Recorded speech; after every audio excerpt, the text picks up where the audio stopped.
Hello guys, आज हम आए हैं श्री भवानी मोबाइल चौकी कालेवाड़ी में। आप 40,000 50,000 की रेंज में मोबाइल देख रहे हैं तो आज हमारे पास लॉन्च हो गया है ओप्पो का रेनो 15 प्रो।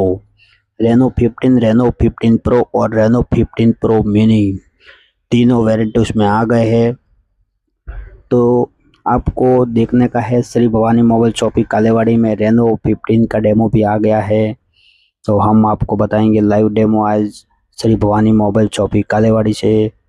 तो जिस भाई बहन को मोबाइल चाहिए था तो आईफोन से बेस्ट मोबाइल आ गया है रेनो 15। इसमें आपको स्टोरेज भी बहुत दिया हुआ है।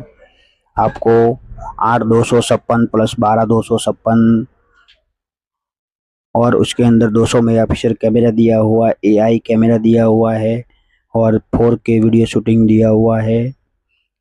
आईफोन से बहुत बेस्ट मोबाइल आ गया है रेनो। 120x जूमिंग दिया हुआ है, कैमरा का 120x जूमिंग दिया हुआ है। प्लस आपको